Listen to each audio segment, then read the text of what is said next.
Mom slowly extended the baby bottle into the dark basement. She motioned to the man, who had just arrived, urging him to drink first, but he refused to open his mouth no matter what. A woman next to him quietly urged him to drink, knowing that if he refused, Mom's anger would only grow. Yet the man felt sickened by Mom's dirty fingernails, untrimmed for decades, but the man couldn't force himself to drink the milk. Mom continued silently insisting that he come closer. Quickly, the woman leaned forward and greedily sucked from the bottle. She even let out small, childlike sounds to appease Mom. Thinking this had calmed Mom's anger, they relaxed slightly, but to their surprise, Mom aimed the bottle directly at the man and splashed the milk onto his face. Seeing him continue to defy her instructions, Mom could no longer contain her rage. She flung open the iron door and jumped down. With eerie gentleness, she caressed the woman's face. Then swiftly, she turned her furious gaze toward the terrified man, shaking uncontrollably. The man was dragged out by Mom. She pulled him along the dark corridor toward a hidden chamber. Clearly, a painful punishment awaited him there. Meanwhile, trapped in the basement, the woman suddenly realized that Mom had forgotten to lock the door. Determined to escape the nightmarish basement, she quickly fled. She almost believed she had made it to freedom. But then, suddenly, she heard the man's agonized screams. Driven by curiosity, she crept toward the secret chamber. Peering cautiously through the doorway, she saw Mom forcefully feeding breast milk to the man. A wave of nausea hit the woman, and she spun around, fleeing once again, but without any lights in the corridor. She accidentally stepped on something, creating a loud noise. Immediately, Mom heard it and began chasing after her. Desperate not to fall back into Mom's clutches, the woman sprinted toward the hallway's end. She soon reached the basement exit, only to find the door firmly locked. No matter how hard she rammed it, the door wouldn't budge. With Mom's footsteps rapidly approaching, she smashed through a small window and crawled outside. Thankfully, a homeless man nearby quickly came to her aid. She barely managed to escape with her life.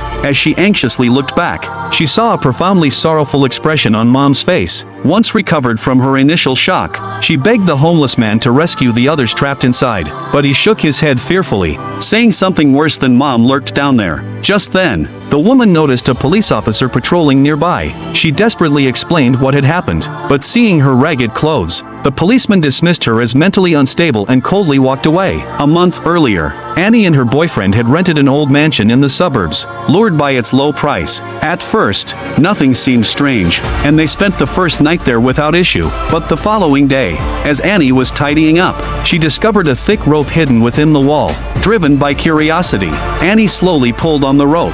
A hidden door creaked open before her eyes. Thinking of how the previous owner was a wealthy man, she assumed some treasure might be hidden inside. When her boyfriend found out, he volunteered to go down and check it out. But strangely, half an hour passed, and he still hadn't returned. Even more unsettling, no matter how loudly Annie called out to him, there was no reply. Sensing something was wrong, Annie cautiously descended into the basement. An eerie silence filled the space. In the corners, piles of iron cages were stacked like forgotten relics. Every part of Annie's body tensed with dread. Suddenly, her boyfriend crawled out from the shadows in a panic. He said a terrifying creature had bitten his leg. Just as the two were preparing to flee, the monster reappeared and killed him on the spot. Annie was left alone and imprisoned by the creature. From then on, she survived only by being bottle-fed with milk by the monster. She thought she'd never escape this nightmare, but a month later, the house was bought by a man named Jack. He too discovered the hidden basement. Yet instead of fear, Jack was intrigued. He began measuring the space with a tape measure, planning to renovate it and resell the property for a profit. But while he worked, he noticed a faint light glowing from one of the hidden rooms. Curious, he walked over to take a closer look. Inside was a mess of old household items and a television, quietly playing a video of someone being bottle-fed. As confusion filled his mind, he felt a sudden tug on the tape measure. In an instant, it vanished into the darkness. Realizing that something monstrous might be lurking nearby, Jack turned and ran. But in his panic, he dropped his flashlight. As he bent down to grab it, he ran straight into the monster. Just like Annie, Jack became one of Mommy's precious children. Every day, he too was fed with a baby bottle. And so, the horrifying story returned to where it began. Desperate to save Jack, Annie sought help from others, but no one believed her. Left with no choice, she decided to fight back on her own. She rushed into the house, snatched the car keys, and waited inside the vehicle. She was sure the monster would come for her at night, and just as she predicted, it burst out of the basement. Annie floored the gas pedal and rammed the creature. Trapped between the car and the wall, the monster struggled violently. Only after it stopped moving entirely did Annie finally feel safe. Without wasting a second, she rushed into the basement to rescue Jack. Meanwhile, Jack was already searching for a way out, wandering deeper underground. He stumbled into a bizarre room filled with women's clothing. Just as he tried to make sense of it all, a coughing sound echoed from behind him. Lying weakly on the floor was an old man, barely clinging to life. Jack assumed he, too, had been imprisoned by the monster, another victim like himself. But the old man said nothing. Instead, he quietly opened a cabinet and pulled out a gun. Without hesitation, he took his own life. Jack stood frozen, staring in shock, with no idea who the man was. Then his eyes landed on a row of old videotapes on the shelf. He played one, and the truth unraveled. It turned out the old man had a deeply twisted mind. Decades ago, he had lured young women into his home, imprisoned them in the basement,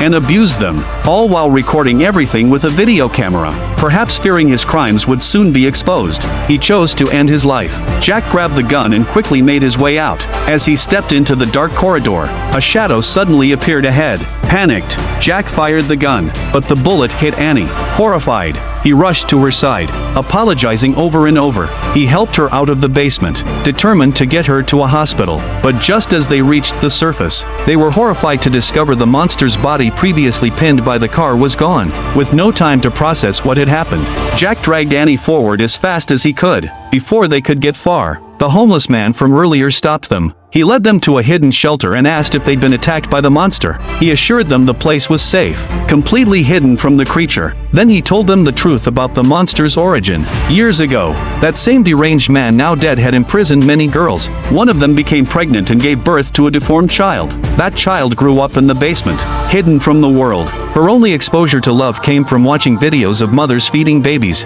As a result, she became obsessed with being a mother herself. Anyone she caught, she treated as her own child. While Jack and Annie were trying to make sense of this, the wall behind them suddenly shattered. The monster burst in and killed the homeless man on the spot. In a panic, Jack and Annie fled, but barbed wire surrounded the area. Luckily, they spotted a metal tower and climbed up without hesitation. The monster followed closely behind. That's when Jack remembered the gun. He reached for it, but in his panic, dropped it. The monster crept closer, inch by inch. Suddenly, Jack had an idea. He grabbed Annie and shoved her off the tower. Seeing her child in danger, the monster jumped after her without thinking. Both fell to the ground below and lay completely still. Jack finally felt a moment of relief, but as he carefully climbed down, he realized the monster had used her own body to cushion Annie's fall. Annie was still breathing. Jack rushed to check on her, but before he could react, the monster sprang back to life. She wrapped her hands around Jack's neck, and in seconds, Jack was dead. Though violent and terrifying, the monster had treated Annie like her own daughter. Seeing Annie wounded, she looked at her with deep sorrow. She gently gestured with her hands, inviting Annie to come home with her. Annie, torn by the twisted tenderness, could feel a warped kind of motherly love, but she knew it was wrong. In the end, Annie picked up the gun from the ground, and with trembling hands, she ended the monster's life.